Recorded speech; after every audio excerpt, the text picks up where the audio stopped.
Muy buenas amigos, les saluda Fernando Vargas desde Belén Digital, hoy con el programa Realidades. Es un programa nuevo, don Manuel González es su director y Realidades hoy tiene un invitado. Don Manuel, ¿cómo me le ha ido?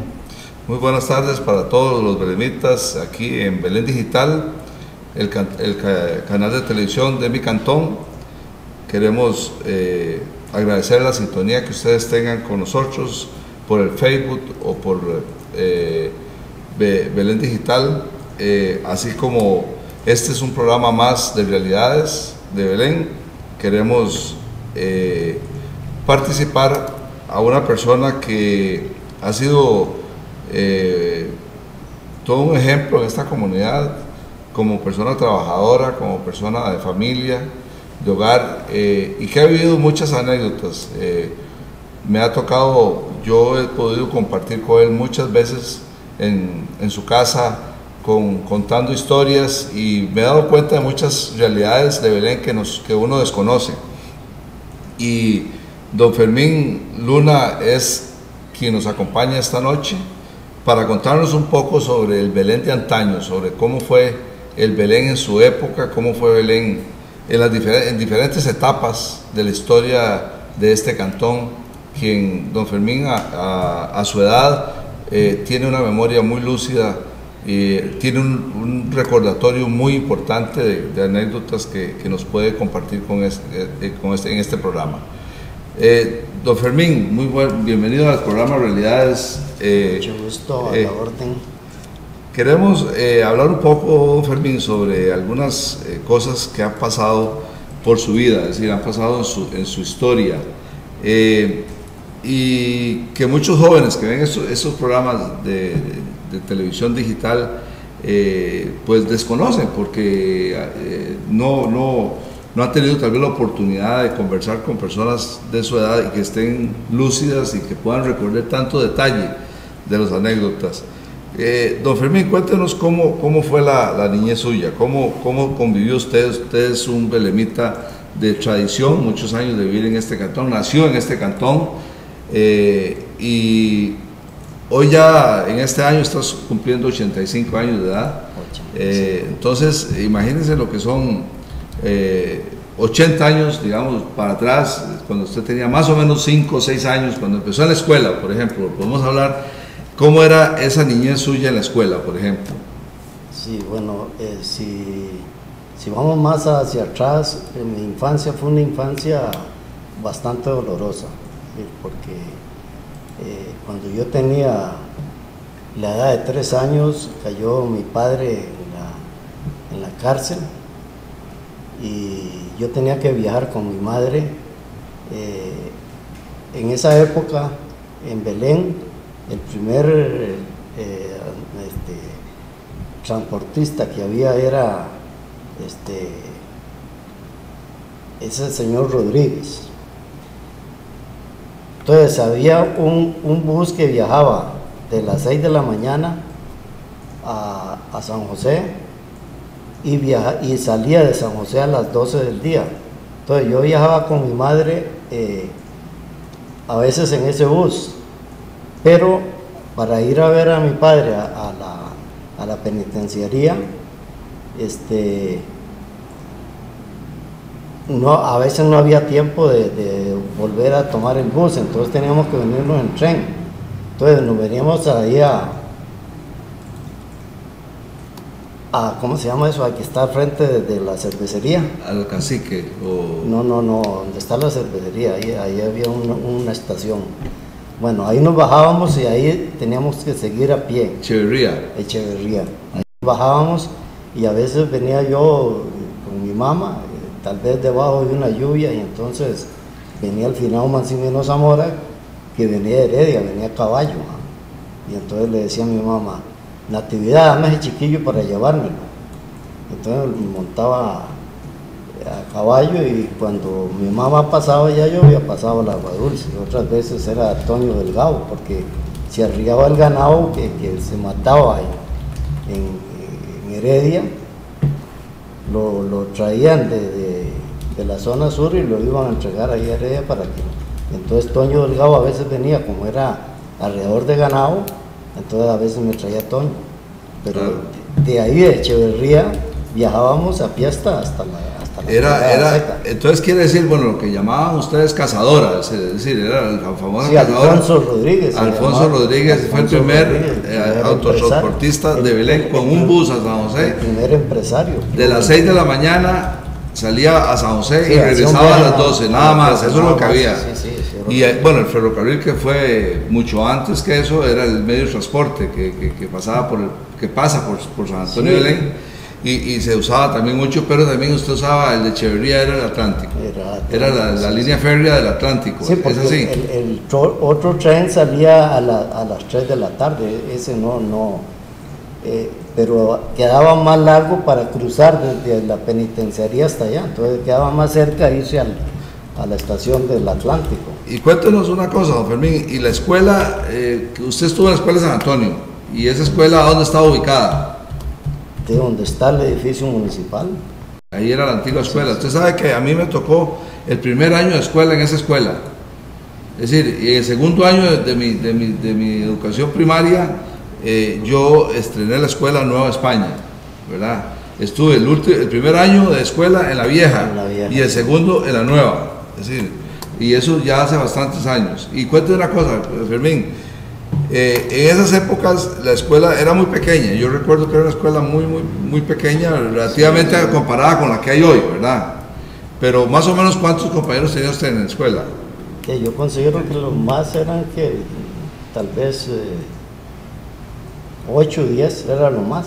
Lo más. Sí. Y cuénteme una cosa, ¿cuántos compañeros de usted iban a la escuela calzados? Con zapatos, digamos. La verdad que en ese... Yo recuerdo lo más era un carajillo que iba calzado, el resto eran descalzos. Es decir, que solo un niño que iba calzado. Es decir, esas son las realidades que muchas veces uno no cree que vivieron en este cantón, ¿verdad? Y se vivieron en este cantón. Don Fermín, cuéntenos una cosa, pero usted no sacó el 6º grado en esa época. ¿Usted hasta qué grado llegó? Ahí llegué hasta tercero, hasta tercer año llegué ahí en la escuela España. ¿Y después a qué se dedicó usted? Después de que dejó la escuela de 3er grado y se tuvo que ir a trabajar, ¿en qué trabajó? Sí, a ayudarle a papá ahí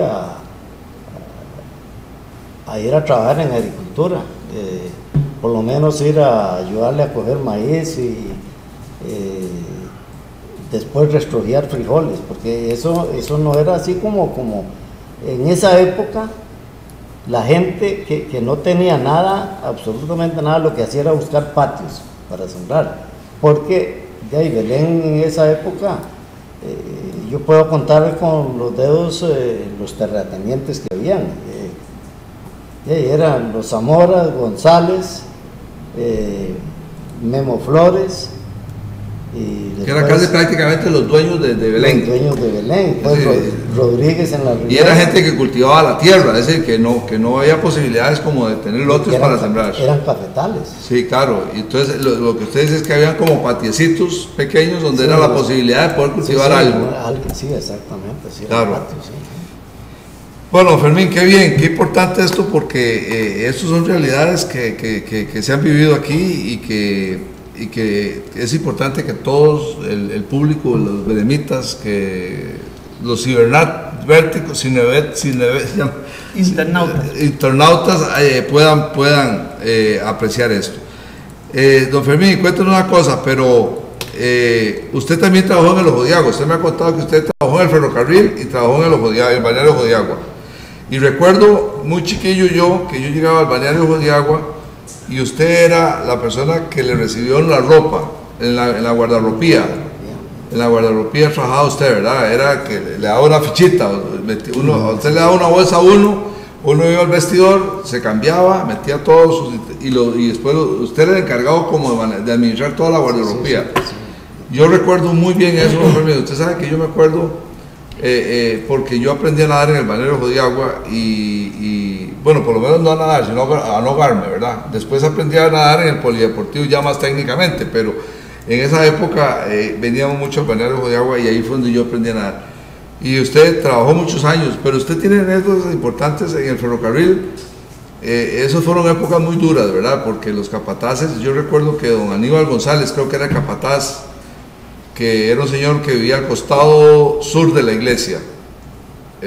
Trabajó muchos años también con el ferrocarril. ¿Usted le tocó trabajar con esas cuadrillas? Vea, Manuel, la historia es diferente. O sea, cuando yo entré al ferrocarril, después siguió la creencia de todos los enemigos políticos de que yo había llegado ahí por política, y eso fue accidentalmente. Vengo yo un domingo que fue en marzo, recuerdo bien que yo entré a trabajar al ferrocarril el 26 de marzo de 1949, y yo entré ahí porque venía de misa, de misa del 9, yo me pasé ahí cuando eso al final Aníbal no vivía ahí donde vivió después de eso, vivía ahí en donde está ahora la venta aquella de la Vaca Loca, ahí es donde vivía. Y entonces salió de ahí y me dice, Mincho, ¿usted no quiere ir a trabajar al ferrocarril? Le digo, Aníbal, déjeme pensarlo. Dice, no es que pensarlo, es que tiene que decirme ya, porque usted entraría el lunes a trabajar. O sea, agarre lo que se baja. Sí. Y entonces le digo, sí, Aníbal, está bien. Pero ahí en ese tiempo, un trabajo de esos, valía la pena. Costaba conseguirlo, era como una oportunidad casi única, ¿verdad? Porque porque en esa época era tan... Y muy buscado, muy buscado. Claro. Era importante, era un trabajo importante. Claro. Pero era duro también, porque el trabajo no era no era un trabajo así como de oficina, eso era cambiar durmientes, o me imagino, cosas de esas, o arreglar la línea férrea. Solo el hecho de andar ahí, llevarse todo el sol en la línea ahí. Todo el día llevando sol ahí para arreglar la línea férrea para que... De 6 de la mañana a 2 de la tarde. Bueno, ahora estamos viendo que el ferrocarril, los muchachos pasan arreglando la línea férrea porque están arreglando hasta San Rafael de Alajuela, y uno ve que ese trabajo no es suave, es un trabajo muy duro. Bueno, ahora, aunque hoy día tienen más tecnología, ¿verdad? Andan con una excavadora y usan otras cosas más técnicas, pero en ese tiempo yo creo que era a mucho hombro, mucho trabajo. Es que vea, simplemente la comunicación que había en el ferrocarril era por cable subterráneo. Telegráfico. Sí, telégrafo. Entonces, de apellido se me olvidó el apellido de esa gente, eran de Punta Arenas, eran técnicos en eso. Perdón que lo interrumpa, pero la telegrafía en ese entonces era la última tecnología. La última tecnología, sí, claro. Sí, pues si no chocaban los trenes. Y entonces tenía que avisarse que venía uno y que iba el otro, ¿verdad? Pero entonces, como eso llevaba el rollo de cables y iba forrado en una... Y enterrado. Sí, enterrado, pero a cierta profundidad. Y entonces cuando se cortaba la comunicación, entonces lo que hacían esos técnicos era llegar y empezaban a comunicarse a ver dónde estaba la falla. A ver dónde estaba la falla, porque si por ejemplo de Belén a Turruca no había comunicación, entonces el daño estaba ahí. En ese lapso. En ese espacio. En ese trayecto ahí. Sí, entonces llegaban y a cálculo le decían, primeramente llegaban del capataz y le decían, Aníbal, ¿por qué no los dados tienes para ir a ver dónde, a buscar el daño? Entonces llegaban y le decían a uno, pique aquí y haga el hueco hasta encontrar el cable. A veces según la persona que mandaban, cortaba más el cable todavía. Hacía 8 daño. Sí. Bueno, esas son las dificultades de la época, ¿verdad? Que eran bien difíciles. Y había que hacerlo bajo la lluvia, bajo el sol, es decir, porque había que arreglar eso y no había retroceso, es decir, había que salir con la tarea de arreglar el telégrafo, ¿verdad? Y después, otra cosa, Manuel, vea, por ejemplo, el ferrocarril en esa época se manejaba por un administrador. Ese señor se llamaba ¿cómo se llama ese señor? Don Luis, ya me olvidé el apellido. Ese señor vivía en Alajuela. Entonces, ¿era el técnico de telégrafos? No, ese era el administrador general del ferrocarril. Sí. Ya.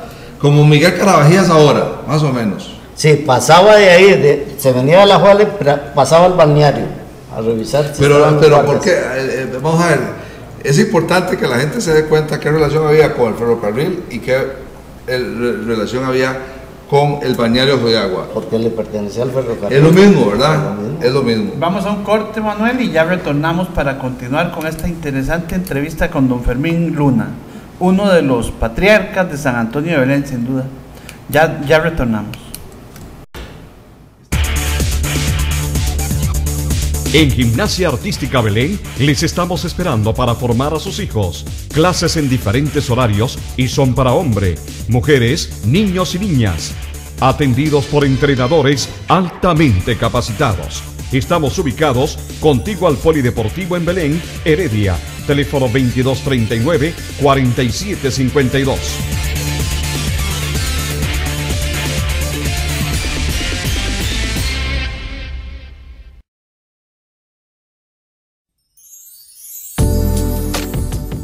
Apartotel Oro, su opción en Belén, cómodas habitaciones, amplio y seguro parqueo, en el centro de San Antonio de Belén, para sus familiares, amigos o cuando reciba personal técnico de su empresa.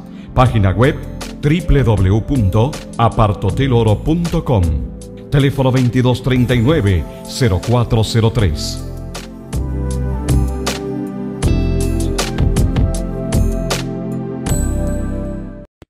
Muy cerca de su casa está su centro comercial La Ribera, con los comercios más especializados en restaurantes, bancarios, supermercado, librería, boutiques, paquetería, tiendas y entretenimiento infantil.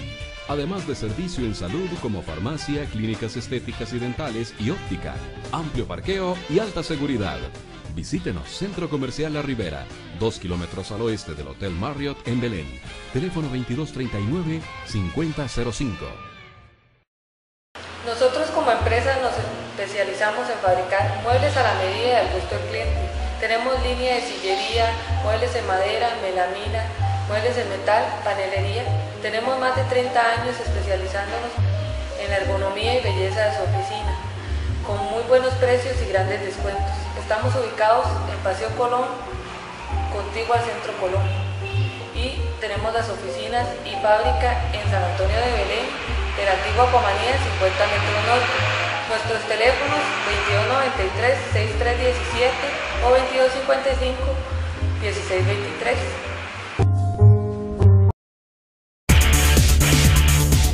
Vamos en vivo con don Fermín Luna y don Manuel González en el programa Realidades. Muy interesante, don Manuel. Muchas gracias. Retornamos al set principal de Belén Digital, el canal de nuestro cantón. Queremos hablar más con don Fermín Luna sobre las historias de Belén, el Belén, las realidades que se vivieron en esos tiempos, que es importante que los jóvenes de hoy los conozcan y los queríamos compartir con ustedes en este programa. Don Fermín, hablábamos de la relación que existía o que existe o existía antes del ferrocarril eléctrico al Pacífico, así era como se llamaba, y el balneario Jodiagua, que quien era el propietario, el ferrocarril eléctrico al Pacífico era el propietario del balneario de Jodiagua, y ahora es el INCOP, que es el de puertos, es el dueño, es decir, que ya ahora no son los ferrocarriles. Bueno, Fermín, cuéntenos un poco sobre la vivencia suya en el balneario, que usted estuvo muchos años trabajando en el balneario. Sí, yo primeramente trabajé 7 años en la vía férrea. Que yo recuerde así como trabajo sobresaliente fue que en la cuadrilla de Belén nos tocó cambiarle todos los polines del puente de Ciruelas, puente de Río Grande, puente Torres y puente Virilla. ¿Y los más altos? Sí, esos 3 puentes o 4 puentes los cambiamos todos los polines. Eso fue en el año... ¿Y qué son los polines? Porque eso es un término... Las traviesas. Ya. Las traviesas esas que ocupan los puentes son mucho más, tienen... son diferentes a los que son los de tierra. Son más largos. Y se llaman polines. Polines, sí, son más largos. Es un término que no conocíamos. Polines es cuando uno va en el ferrocarril, lo que van los transversales que van debajo del riel donde va montado la máquina y los vagones, ¿verdad? Ok, y cuéntame una cosa, don Fermín, y esas, Balneario Jodiagua fue uno de los centros turísticos, o ha sido uno de los centros turísticos más importantes de este país, ¿verdad? En la época, yo tengo algún tiempo, no vengo al balneario, pero la gente importante llegaba al balneario, hacía uso de las instalaciones. Es que en el año 60, año 70, el balneario era internacional, eso era de fama internacional. Qué bonito, qué importante. ¿Y venía gente de dónde? Sí, ahí llegaron los presidentes de Guatemala, de Honduras, y después las fiestas de los universitarios las hacían ahí. Entonces era un centro no solamente de balneario, sino que era un centro turístico, es decir, se hacían fiestas. Yo recuerdo que tradicionalmente el día de San Antonio se hacía el baile del día de San Antonio en el balneario Jodiagua. Era lo que llamaban un baile de gala. Hasta que unos se tiraron del trampolín, dejaron de hacer ese baile. Entiendo que fue una época que unos que llegaron al baile con todo y vestido entero se lanzaron del trampolín. Fue así, ¿verdad? Se dejó de hacer ese baile en el balneario Jodiagua. Sí. ¿Fue así la historia? No, se fue perdiendo porque hubo competencia, y entonces al existir tantos balnearios, entonces la gente se fue apartando, y después la administración fue lo que terminó con el traste del balneario. O sea, porque cuando estuve yo ahí, el único administrador que yo estuve bajo el mando de ese administrador fue Rodrigo Marín. Después, que duró muchos años. Así, Rodrigo Marín duró ahí casi 15 años. Como administrador del balneario. Sí. Y entonces lo que se hacía ahí era que por ejemplo, llegaban, si una mujer llegaba ahí, pero vea usted, en esa época, llegaba ahí cierto... Con un vestido un poquito peladito. Sí, entonces ya le decía uno, Rodrigo, vea, vaya y me talla esa parejita que está ahí. Y la pareja estaba sentada tal vez así al frente, en aquella parte de la piscina grande. Había una disciplina también, había mucha disciplina. Él impartía mucho respeto en el balneario, y eso hacía que el balneario tuviera cierta categoría. Me imagino que eso era lo que él defendía. Claro. Pero muchos velevistas trabajaron ahí. Recuerdo que Juan Zanabria trabajó muchos años ahí. Edgar Fuentes, bueno, mi primo Edgar Fuentes, porque somos familia. Virgilio Murillo. Gabelo Mojón. Muchos velevistas trabajaron y vivieron muchos años del balneario Jodiagua, es decir, era su sustento, era su trabajo. Qué importante. Pero perdón, Manuel, pero también eso provocó hasta cierto punto cierto persecución política, porque yo estuve ahí, que puede haber sido unas 4 o 5 administraciones, y cuando perdía el partido tuyo, digamos. Sí, entonces decían, el otro día en la calle, cuando se había perdido, el cuento era: ya van este reguero de hijueputas para afuera, ya van para afuera este reguero de hijueputas. Es decir, como que se perseguía, como que el puesto de balneario tenía que ver algo con la política. No era así, es decir, en realidad era un puesto... inclusive ahí mandaban, ya cuando se perdía, entonces el gobierno de turno, o los políticos de turno del pueblo, y entonces metían gente ahí de diferentes color político. Bueno, entonces si había un cambio, cada 4 años había un cambio No, el cambio lo hacían porque si llegaba una persona ahí a pedirle trabajo a Marín, y aunque fuera de otro color político, si era una persona que merecía darle el trabajo, se lo daba. Claro. Pero el problema era cuando se perdía la elección presidencial, entonces el cuento era ese. Claro.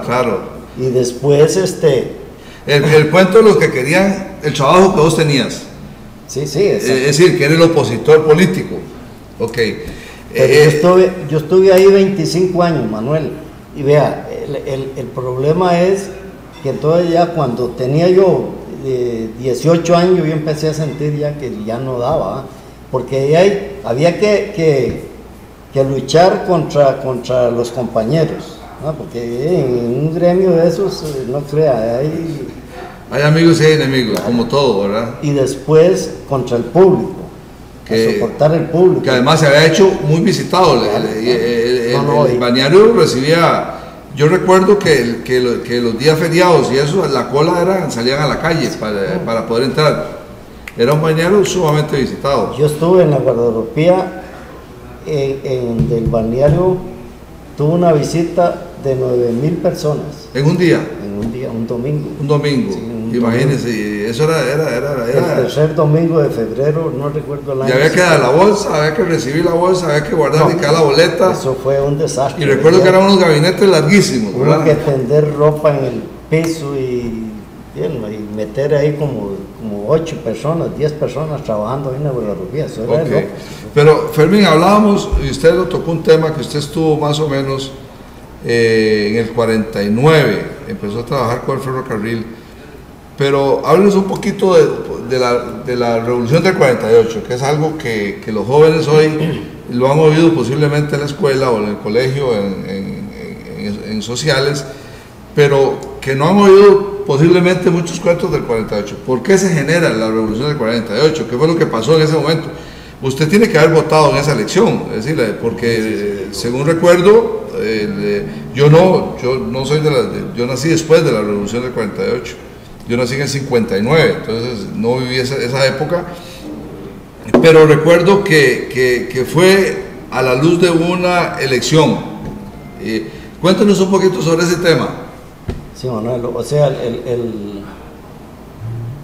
eso se fue generando a base de presión, o sea, porque cuando la elección de León Cortés, la que fue anulada, ahí fue donde nació toda esa presión. Sí, por ejemplo, ahí fue donde me entró a mí el gusanillo ese de la política, o sea, que llegaba, por ejemplo, el finado Carlos Zumbao, Borraja, esos eran del bando de contrario, y cuando anularon esa elección, entonces empezábamos a discutir. Claro, yo era mucho menor que él, pero eso me ponía a mí que, bueno, no podía discutir porque a mí se me trepaba a la cabeza, se te calentaba la cabeza. Claro. Bueno, pero Fermín, vamos a ver. Empezó y se fue generando toda esa presión ahí hasta que estalló, pero después ya cuando vinieron la muerte del doctor de Grecia, ¿cómo se llamaba? Ya empezó, y después cuando se fueron dando actos, digamos, fueron generando la olla de presión para hasta dejar estallar. hasta estallar la revolución que fue en el 48. ¿Y cómo la vio usted? Cuéntele a todos estos jóvenes de hoy en día cómo fue eso, porque nosotros no conocemos un tanque, no conocemos un arma, es decir, ¿cómo vivió usted ese momento? ¿Qué hacían ustedes los jóvenes? Pues usted tenía alrededor de 20, 15 años. Para basarme en algo que recuerdo como ahora, es que yo estaba en el Teatro Belén con Carlillos Víquez, cuando llegó el finado Juan Durán, que era el mandamás, y ya se había dado la... Y cuando hablas de Juan Durán, el mandamás, decís, ¿era el jefe político o el jefe de la policía? El jefe de la policía. Okay. ¿Sí? llegó y votó cuando andaba, ya la revolución había estallado cuando eso. Sí. Entonces llegó y botó la puerta del Teatro Belén, y entró, y yo y Carlillo vi que salimos por el lado atrás, y cuando eso sí me llegó entonces llegué yo y empecé a putearlo, ¿verdad?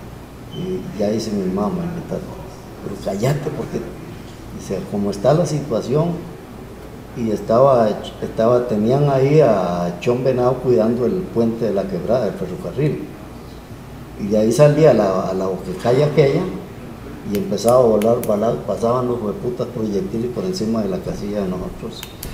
Y eso, bueno, sería una persecución. Sí, claro. Pero ya usted era hombrecito, ya usted, claro, ya usted podía aguantar un arma, lo podían reclutar, lo podían llevar a matar costarricenses. Era una revolución interna, ¿verdad? Sí. Pero entonces tenía que estar huyendo, tenía que estar... No, yo nunca huí, porque la verdad que como que el finado José María, mi tío, era policía, y yo estaba como medio protegido allá.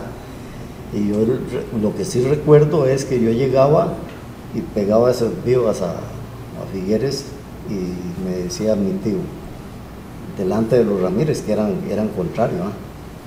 Vea, no ofenda porque lo voy a llevar arriba.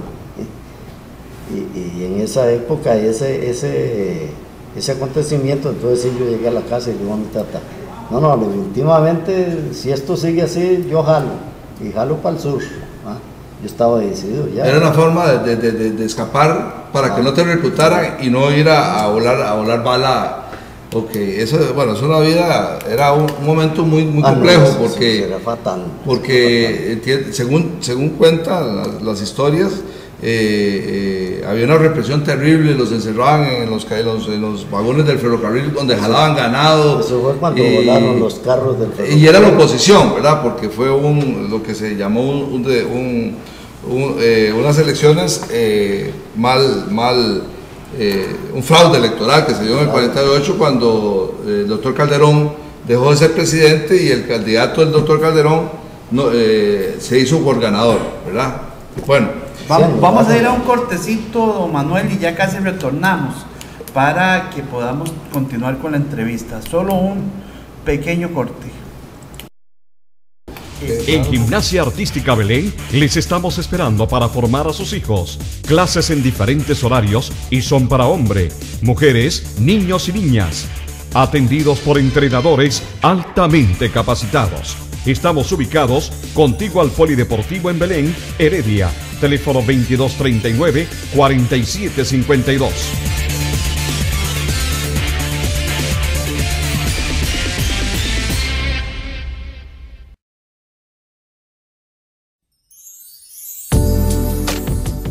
Apartotel Oro, su opción en Belén. Cómodas habitaciones, amplio y seguro parqueo, en el centro de San Antonio de Belén, para sus familiares, amigos o cuando reciba personal técnico de su empresa. Página web www.apartoteloro.com. Teléfono 2239-0403.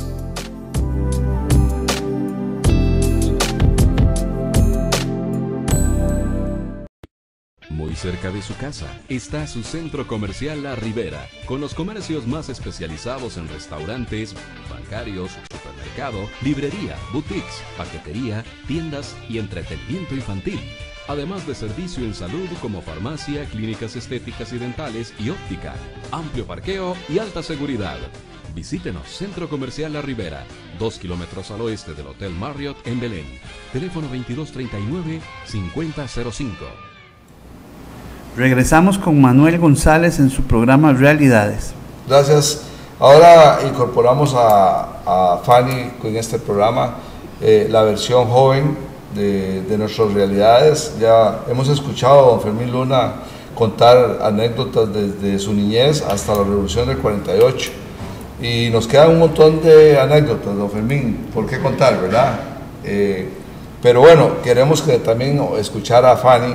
Es una joven quien tuve la oportunidad de conocer en días pasados en un conversatorio que tuvo doña Vivian Quesada, candidata a diputada, primer lugar por Heredia, y tocaron varios temas interesantes y me llamó la atención su forma de pensar y quise invitarla a este programa para que pudiéramos ver también un poco lo que los jóvenes de hoy en día quieren o lo que están viviendo.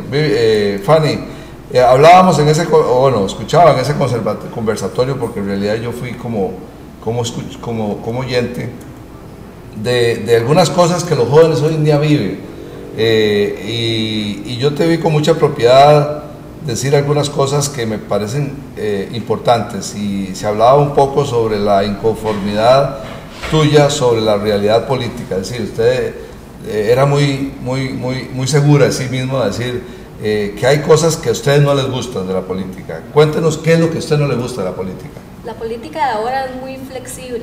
Usted puede hacer lo que le da la gana ahora, que no es como antes, que usted iba y decía tal cosa y de una vez le salió un político y le decía, pero tal y tal cosa. Me refiero a que generalmente ahora usted da su opinión y no se la toman en cuenta como hacían antes. Antes era más que todo, regían los presidentes y ellos siempre estaban pendientes de las demás personas, aunque fueran crueles, ellos siempre estaban ahí siempre. Usted los veía en cadenas, los veía gobernando como se debía. Me refiero a que antes, más que todo, aunque fuera cruel, siempre estaban los presidentes ahí. Es decir, usted, ese es un tema que a mí me llamó mucho la atención de la posición suya en este conversatorio, y es que usted fue una de las que insistió más en que a usted le gustan las cosas con más fuerza, es decir, más disciplinada, que ustedes necesitan, los jóvenes de hoy, más disciplina o políticos más fuertes de carácter.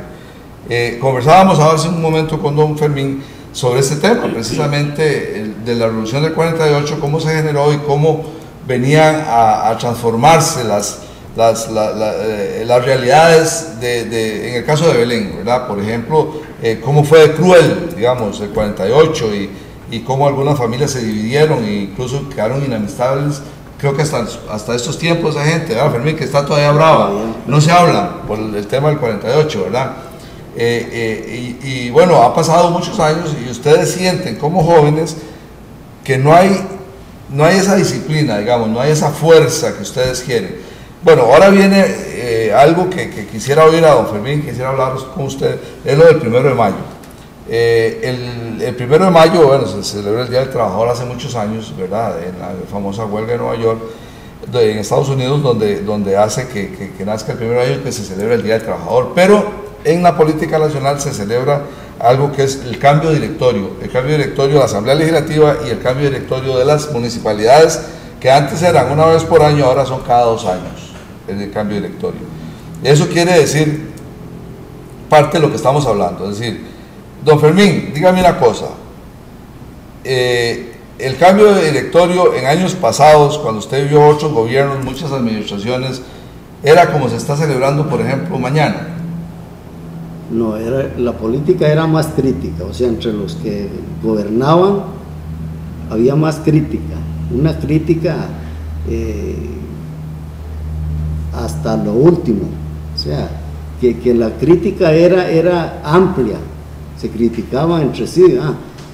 La política ahora es más suave, mucho más suave, o sea, la política de ahora es... Podemos decir que en inglés es más light, como dicen ahora. Exactamente, exactamente.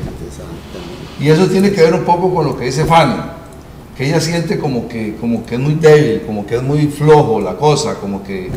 Bueno, porque un joven viendo la política desde esa perspectiva, vea Fermín, que usted la siente también, que hoy la política me da la impresión como que cualquiera, antes era más difícil ser político, por ejemplo, me parece a mí lo que ahora cualquiera puede ser político. Sí. Ahora cualquiera puede ser político, pero dígame una cosa, don Fermín, yo recuerdo que el presidente a la Asamblea Legislativa era una figura muy importante, ¿verdad? El presidente de la Asamblea Legislativa, uno de los primeros poderes, el primer poder de la República, y tenía que tener una condición de buen orador, de una persona muy inteligente, muy preparada, y eso es ahora sí, es decir, lo vemos mañana, es decir, lo podríamos ver mañana, pero veamos la que pasó el 1 de mayo pasado, es decir, se discute en el seno de la Asamblea Legislativa que sea la persona más preparada, o usted lo ve diferente? ¿Cómo lo ve usted, don Fermín? Que ha vivido muchos primeros de mayo, ¿verdad? Lo veo mucho más simple, o sea, es algo así como que pase esto, nada más, no hay análisis, no hay nada.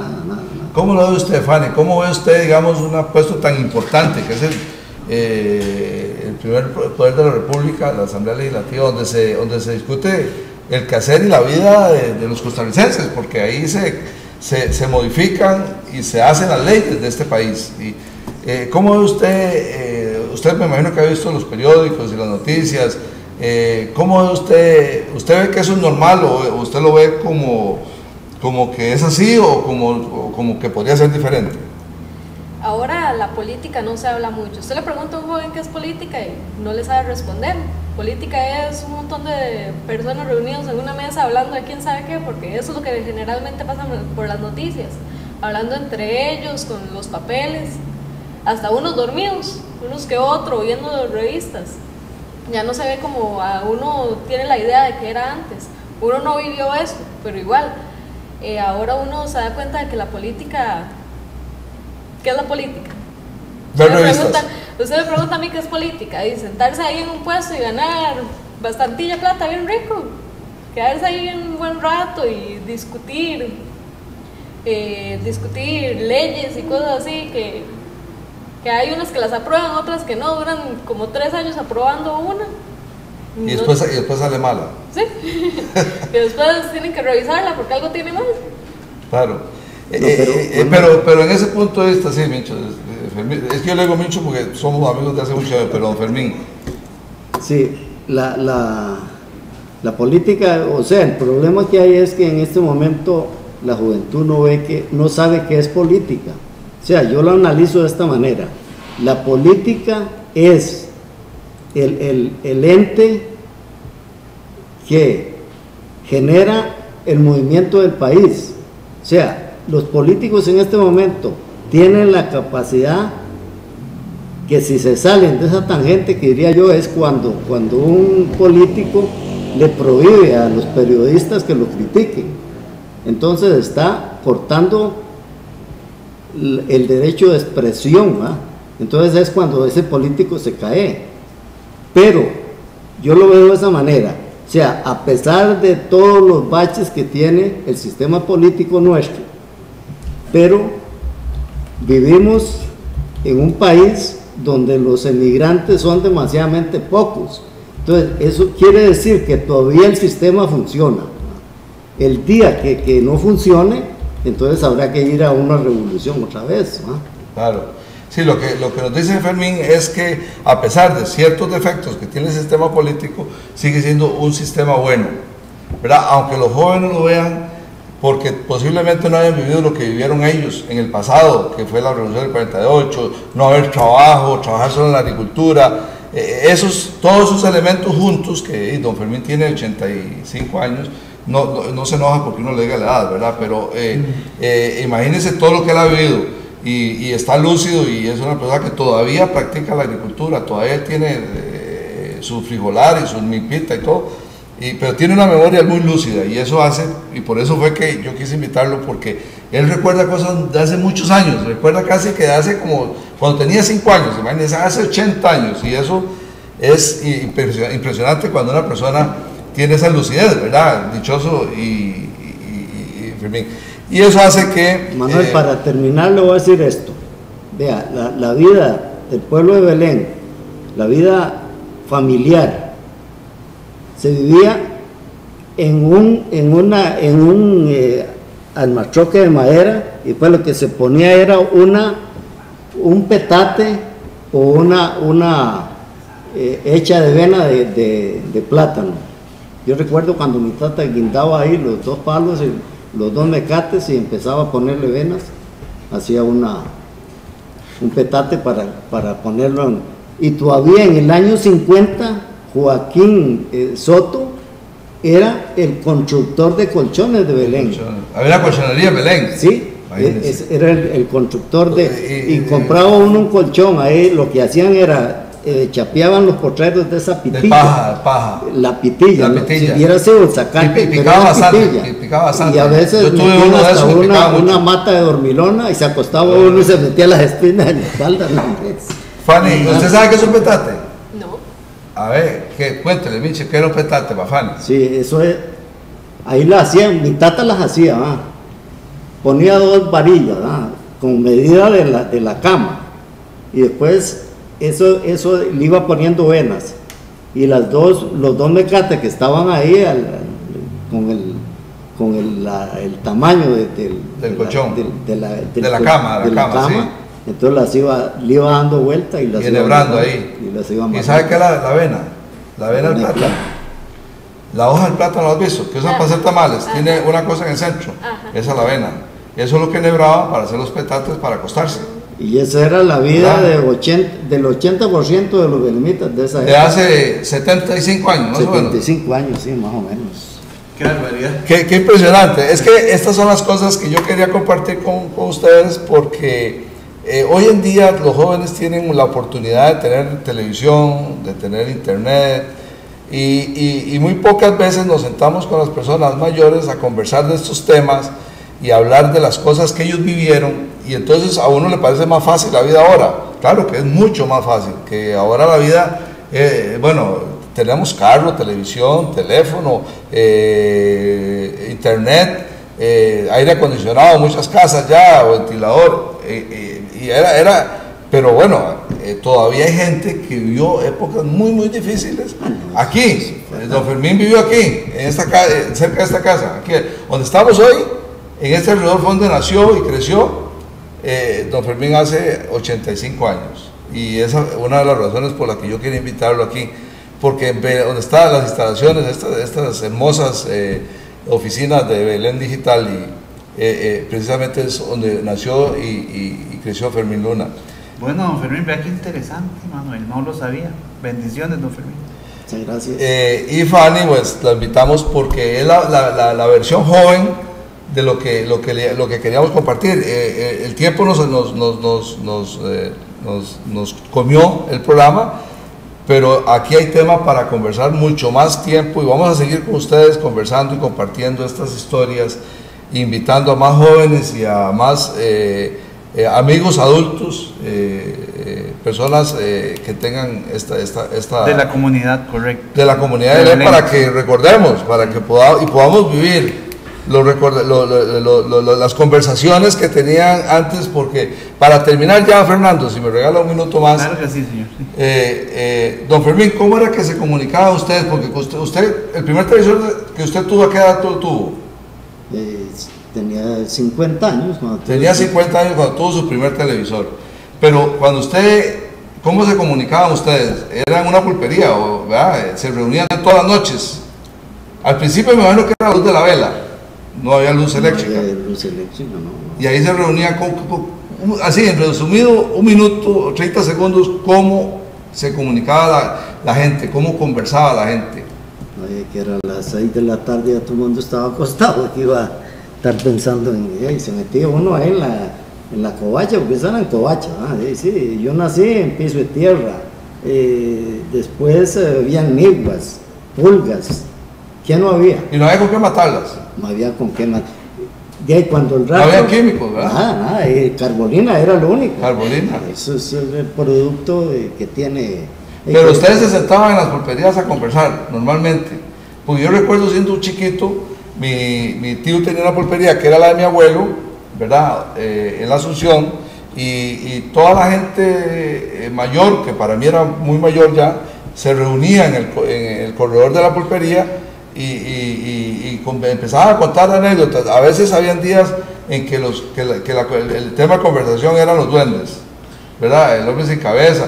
Y uno chiquillo salía asustado y esa noche no dormía. Sí, la llorona. Y todas esas cosas.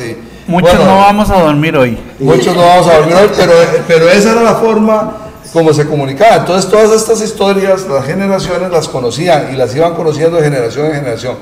Eso lo hemos perdido, y sin embargo lo podemos rescatar, claro, Manuel. Lo queremos rescatar, sí. Y queremos esa vivencia, cómo era la política antes, cómo era. porque se ha vuelto como muy, me parece a mí, como muy... No, es que no le interesa, o sea... Fanny tiene razón, es decir, no tiene interés la política, no tiene ese... Bueno, pero si oímos a ellos en el pasado, tal vez sea importante y uno pueda sacar conclusiones de por qué algunas cosas son importantes para la vida, es decir, como la política, por ejemplo, ¿verdad? Don Fernando, yo no sé si abusé de tu nobleza, pero... En lo más mínimo, más bien, Manuel, muchas gracias, y también a don Fermín y a la señorita Fanny, muy amable por acompañarnos, de verdad, y pues hoy nos ha alcanzado el tiempo, vamos a ir a dejarlo hasta este momento, pero estaremos en contacto muy pronto. Que sean cada día más felices. Gracias.